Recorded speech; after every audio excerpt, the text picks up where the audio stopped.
स्वागत है बच्चों आपका इनकी क्लासेस में।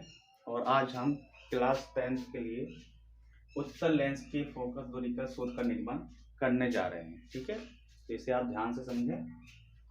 हमने यहाँ पर एक उत्तल लेंस बनाया है, जैसे कि आपको इस डायग्राम में दिख भी रहा होगा।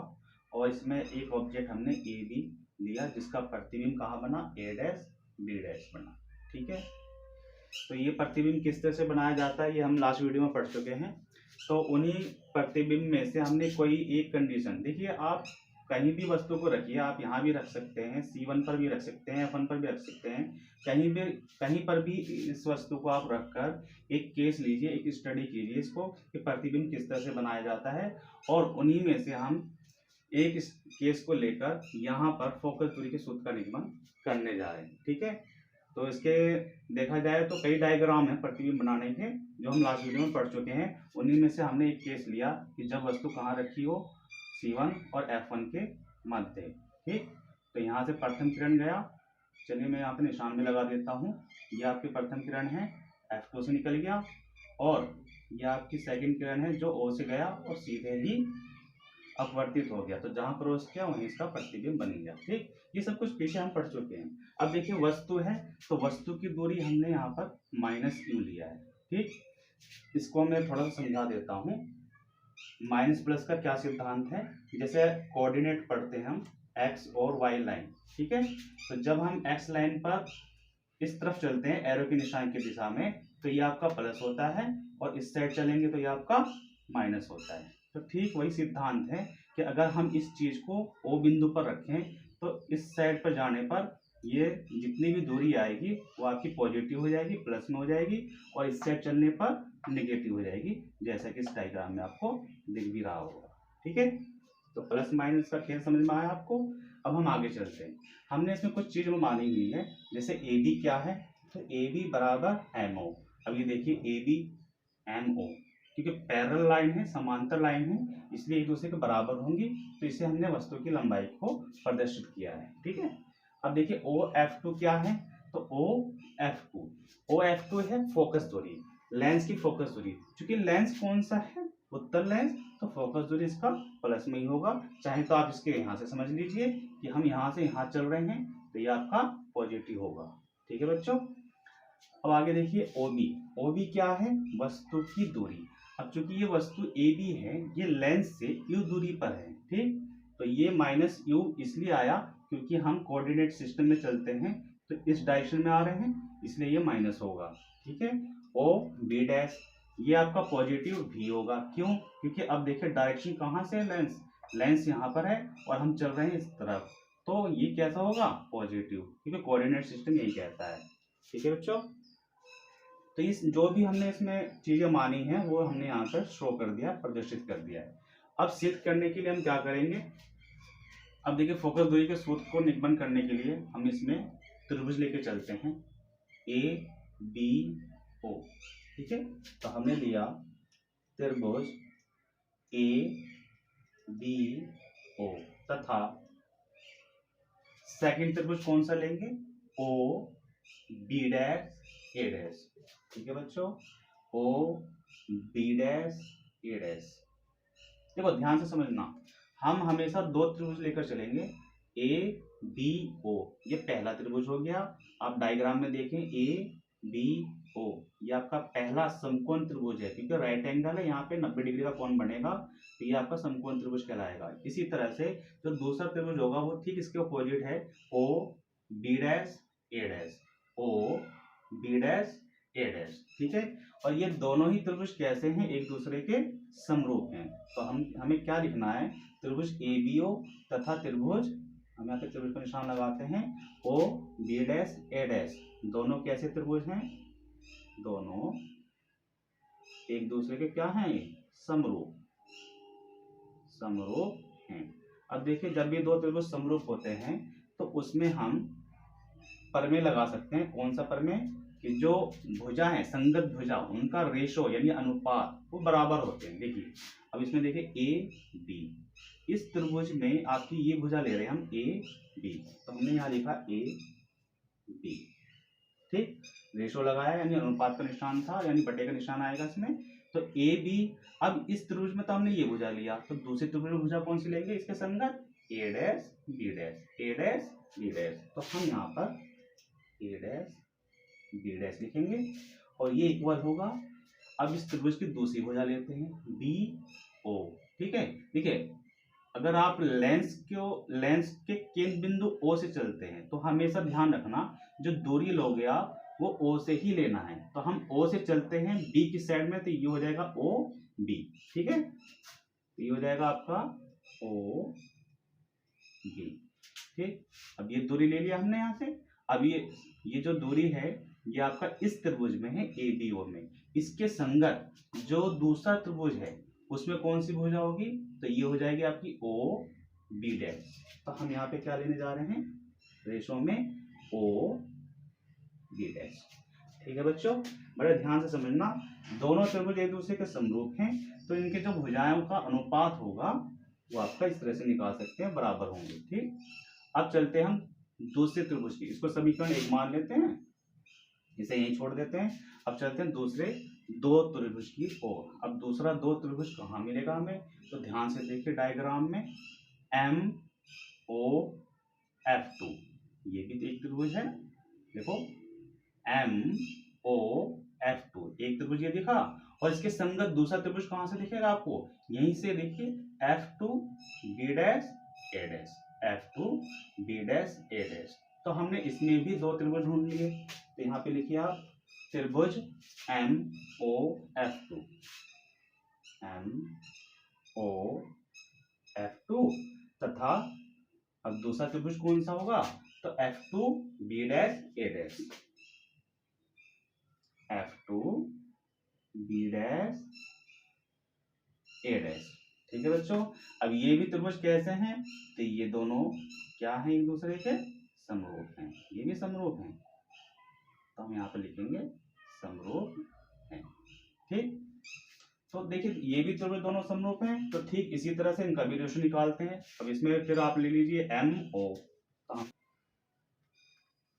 तो इसके संगत भुजा कौन सा हो जाएगा, ए डैश बी डैश। तो हमने यहाँ पे फिर से ए डैश बी डैश लिया, बराबर। अब दूसरी भुजा लीजिए आप ओ एफ टू, तो हमने यहाँ पे लिया ओ एफ टू, और इसके संगत दूसरी भुजा कौन सी हो जाएगी, एफ टू बी डैश, ठीक है।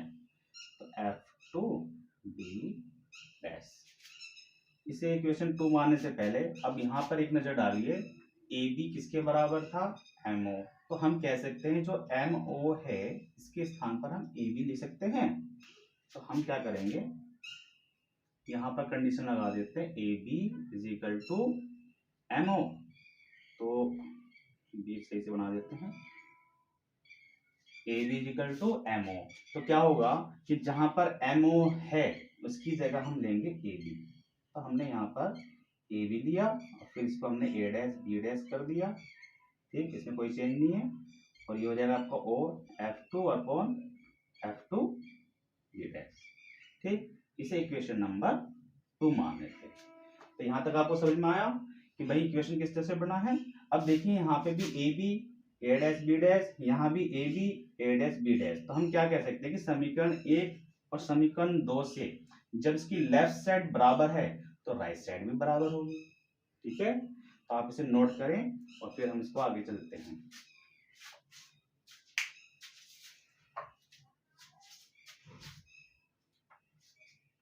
चलिए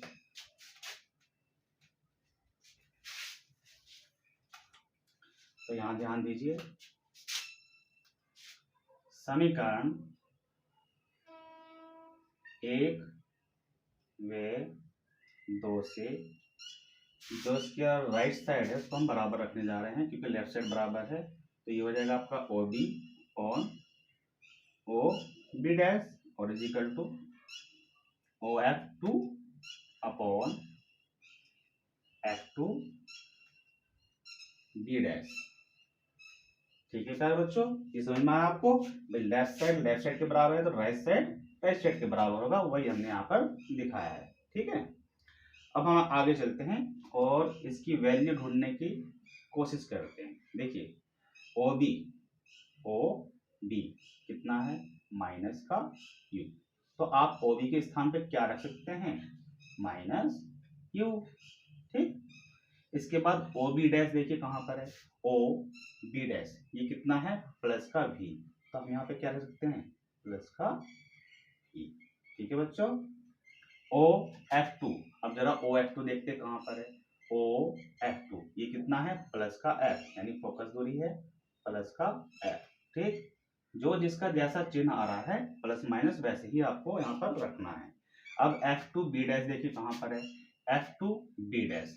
अब जरा ध्यान दीजिए, एफ टू बी डैश को हम क्या लिख सकते हैं, ओ बी डैश और माइनस ओ एफ टू, यानी इस बड़ी दूरी में से अगर ये छोटी दूरी घटा दें तो हमारे पास एफ टू बी डैश निकल कर आ जाएगा।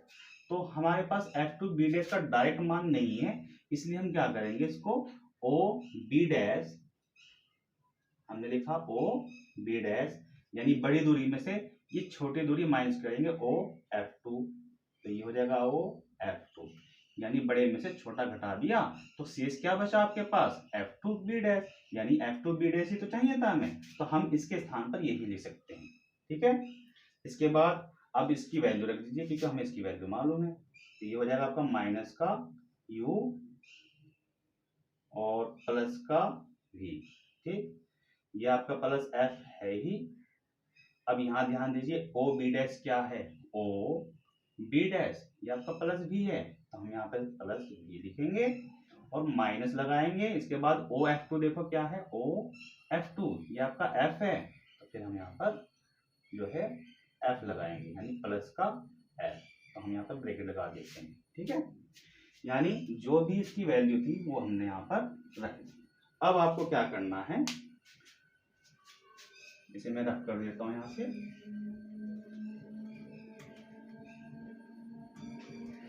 ये जो इक्वेशन निकल कर आया है, ठीक है, इसको सोल्व करते हैं।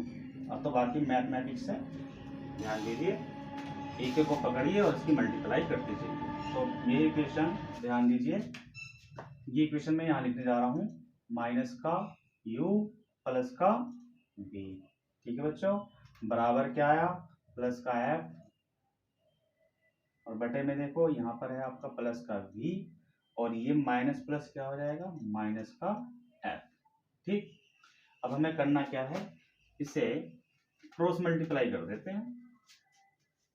तो देखिए माइनस यू की गुना, ये आपका यू से इसे कर देते हैं ताकि आप यू और v में कंफ्यूजन ना हो। ठीक है, यू।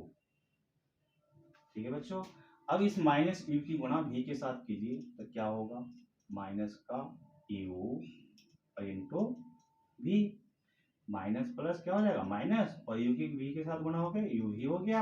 अब इसकी गुना f के साथ करिए तो माइनस माइनस ये हो जाएगा आपका प्लस, और u की गुना f के साथ करोगे तो ये फिर से आपका u f आने वाला है, और इस f की गुना अब v के साथ करो तो ये हमने कर दिया, दोनों प्लस के हैं तो यहाँ पर प्लस का f इंटू v आएगा।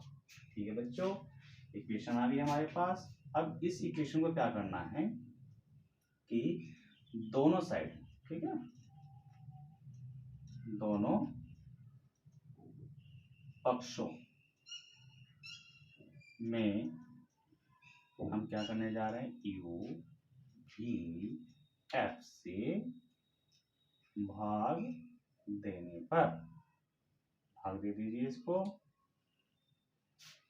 तो ये हो जाएगा आपका माइनस का यू भी, और बटे में क्या आ गया, यू भी एफ, ये प्लस का है तो प्लस लगाइए, यहाँ पे है आपका यू एफ, नीचे क्या आ जाएगा फिर यू भी एफ, तो ये हो जाएगा आपका यू भी एफ।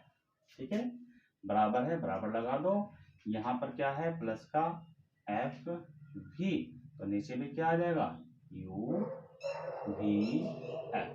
ठीक, अब देखो u से u खत्म, v से v खत्म, यहाँ क्या खत्म होगा, u से u समाप्त, f से f समाप्त, यहाँ पर f से f समाप्त, v से v समाप्त, जो बचा उसे लिख लो, तो क्या बचा, माइनस का 1/f प्लस यहाँ क्या बचा 1/v, और बराबर का यहाँ क्या बचा 1/u। ठीक है। अब एक काम करते हैं, इस 1/v को इस साइड ले जाते हैं, तो माइनस का 1/f, ठीक। ये हो गया आपका 1/u, जो कि पहले से प्लस में था, ये उधर जाकर क्या हो गया, माइनस का 1/v। अब इसमें हम माइनस कॉमन ले लेते हैं, तो 1/f, यहाँ हमने माइनस कॉमन लिया तो ब्रैकेट लग जाएगा, और जो प्लस था वो माइनस में, और जो माइनस था वो प्लस में हो जाएगा। तो देखिए ये माइनस था तो ये तो हो गया प्लस में, और ये प्लस था तो ये हो जाएगा माइनस में, और इस माइनस से ये माइनस समाप्त। तो ये फार्मूला आ गया आपके पास 1/f इजिकल टू 1/v और माइनस 1/u, जो कि उत्तल लेंस के लिए फोकस दूरी का सूत्र होता है। ठीक है बच्चों। तो इस तरह से आप जो है डायग्राम समझकर और इसको बड़े आसानी से सॉल्व कर सकते हैं, सब कुछ मैथमेटिक्स से। तो आशा है आपको समझ में आया होगा, तो इसे आप नोट करें। धन्यवाद।